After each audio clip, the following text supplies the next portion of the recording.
আচ্ছা, ভগবান শিবের ঠিক কতগুলো রূপ আছে? 10টা, 100টা নাকি 1000টা? উত্তরটা শুনলে কিন্তু অবাক হতে হয়, কারণ তার রূপের সংখ্যা প্রায় অসীম।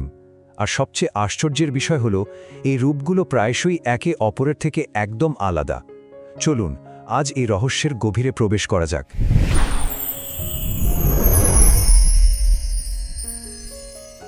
কিন্তু কথা হলো, একজন ঈশ্বরের সত্যিই এতগুলো রূপের প্রয়োজন কেন? এই প্রশ্নটাই আমাদের আজকের আলোচনার একেবারে কেন্দ্রবিন্দুতে। আর এর উত্তর খুঁজতে গিয়েই আমরা বিভিন্ন ধর্মগ্রন্থের গভীরে লুকিয়ে থাকা এক বড় রহস্যের সন্ধান পাব।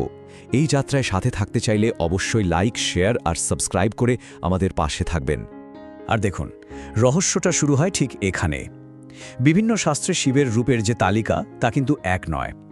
একদিকে যেমন প্রচলিত গল্পে আমরা তার 10টা রূপের কথা শুনি, তেমনি শিবপুরাণ আবার 11 জন রুদ্রের কথা বলছে। এই যে একটা ফারাক, এটাই আমাদের সামনে এক বিরাট ধাঁধা তৈরি করে। এই ধাঁধার প্রথম সূত্রটা কি জানেন?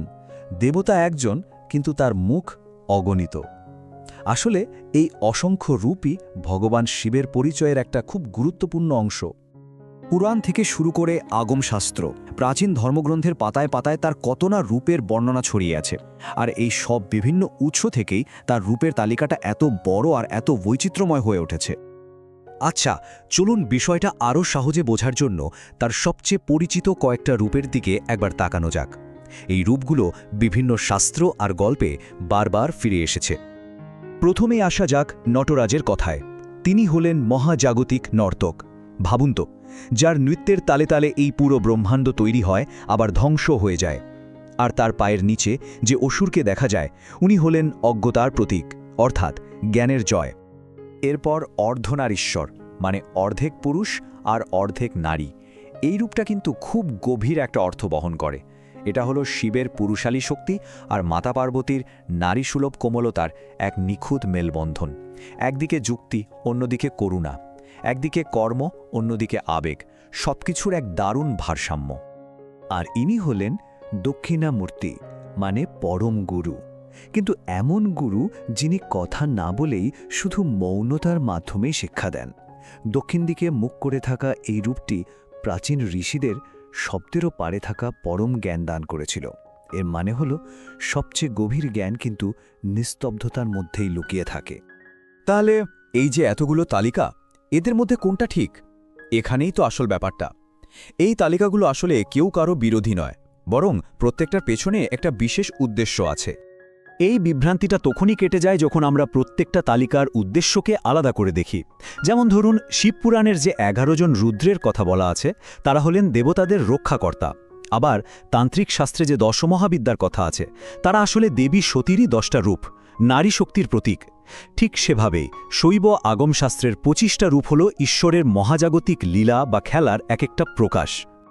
এই সব আলোচনার পর আমরা একটা চূড়ান্ত সত্যের দিকে এগোচ্ছি। আর সেটা হলো, শিবের আসল রূপ আসলে কোনো নির্দিষ্ট রূপের মধ্যেই বাধা নেই। তিনি নিরাকার, এক অনন্ত আলোর স্তম্ভ। শাস্ত্র কিন্তু এটাই বলছে যে তার চূড়ান্ত রূপ কোনো মূর্তি বা ছবিতে আঁকা সম্ভব নয়। এটা এক অসীম, নিরাকার বাস্তবতা, যা আমাদের সমস্ত কল্পনার বাইরে। আর এই ব্যাপারটা খুব সুন্দরভাবে ফুটে ওঠে ব্রহ্মা আর বিষ্ণুর একটা কাহিনীতে। যখন তারা নিজেদের মধ্যে কে শ্রেষ্ঠ এই নিয়ে বিবাদে জড়িয়ে পড়েন, ঠিক তখনই তাদের সামনে এক অসীম আলোর স্তম্ভ এসে হাজির হয়। হাজার হাজার বছর ধরে খুঁজেও তারা এর শুরু বা শেষ কিছুই খুঁজে পাননি, কারণ সেই স্তম্ভই যে ছিলেন স্বয়ং শিব। এই রূপটি লিঙ্গোদ্ভব নামে পরিচিত। এর মানে হল লিঙ্গ থেকে যার উদ্ভব। এটা শিবের সেই অসীম, নিরাকার আর অজ্ঞেয় বাস্তবতাকে বোঝায়, যার কোনো শুরু নেই, কোনো শেষও নেই। তার বাকি যত রূপ আমরা দেখি, সব এই নিরাকার সত্তা থেকেই প্রকাশ পেয়েছে। তাহলে এই সব কিছু থেকে আমরা কি বুঝলাম? খুব সহজভাবে বললে, মহাসাগর তো একটাই, কিন্তু তার ঢেউ অগণিত। শিবের রূপগুলো ঠিক সেরকম। তাহলে প্রশ্নটা থেকেই যায়, এত রূপের প্রয়োজনটা কি? আসলে প্রত্যেকটা রূপের একটা বিশেষ কারণ আছে। কখনো তিনি রক্ষক বা গুরুর মতো বড় ভূমিকা পালন করছেন, আবার কখনো এই পৃথিবীতে তার দিব্য লীলা বা খেলা দেখাচ্ছেন। এই রূপগুলো আসলে সেই অসীম সত্তাকে আমাদের মতো সাধারণ মানুষের মনের কাছে সহজ করে তোলার একটা উপায়। এর মাধ্যমে এটাই বোঝানো হয় যে ঈশ্বর শান্ত থেকে উগ্র পর্যন্ত জীবনের সবটা জুড়েই আছেন। সুতরাং একেবারে মূল কথাটা হলো, আমরা যত রূপই দেখি না কেন, প্রতিটি রূপই সেই এক নিরাকার অন্তর্নিহিত বাস্তবতার এক একটা অস্থায়ী প্রকাশ মাত্র। সবশেষে একটা প্রশ্ন সবার ভাবার জন্য রেখে গেলাম। যদি পরম সত্তা সত্যিই নিরাকার হন, তাহলে আমরা মানুষেরা কেন আজও তাকে কোনো না কোনো রূপের মধ্যেই খুঁজে বেড়াই? এর উত্তরটা কি হতে পারে ভেবে দেখবেন।